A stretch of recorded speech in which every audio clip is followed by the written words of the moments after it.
Yohanes pada pasal 12 ayat yang pertama sampai dengan ayat yang ketiga. 6 hari sebelum Paskah, Yesus datang ke Betania, tempat tinggal Lazarus yang dibangkitkan Yesus dari antara orang mati. Di situ diadakan perjamuan untuk dia dan Marta melayani.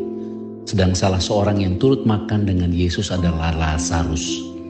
Maka Maria mengambil setengah kati minyak narwastu murni yang mahal harganya, lalu meminyaki kaki Yesus dan menyekanya dengan rambutnya, dan bau minyak semerbak di seluruh rumah itu. Ayat-ayat ini menunjukkan yaitu di minggu terakhir sebelum Yesus disalibkan. Kita sekarang ada di minggu terakhir sebelum merayakan Paskah. Dan inilah gambaran tentang apa yang Yesus kerjakan.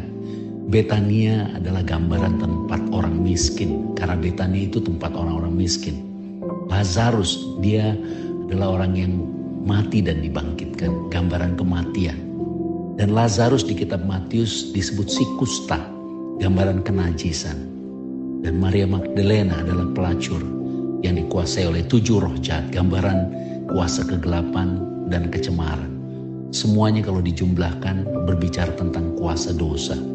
Dan Yesus berada di sana di minggu terakhir sebelum dia disalib.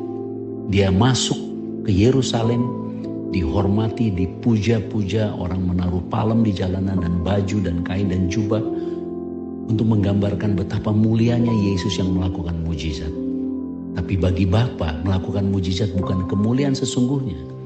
Itu sebabnya dia memberikan bagi kita Yesus, karena kemuliaan yang sesungguhnya adalah Yesus mati supaya kita memperoleh hidup. Yesus menjadi dosa supaya kita semua menjadi kudus.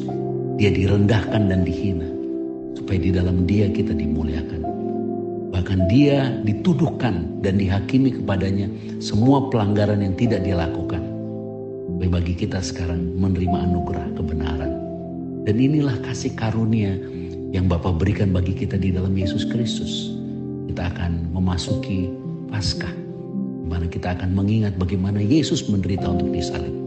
Biarlah kekuatan salib Kristus dan karya salib Kristus membuat kita berani menghadapi hidup. Untuk hidup, memberi hidup bagi orang lain, memberi pengampunan, memberi kasih, membawa damai sejahtera, memberitakan kabar baik tentang kekudusan dan kebenaran yang dianugerahkan kepada kita, dan hidup oleh kuasa Roh Kudus untuk memuliakan Bapa. Karena Kristus, dialah yang layak dipuja dan disembah. Dan kita memuji dan menyembah dia dengan percaya, dengan beriman bahwa semua yang dia kerjakan telah mengubah hidup kita untuk menjadi berkat bagi banyak orang dan bagi kemuliaan Bapa. Shalom, Tuhan Yesus memberkati.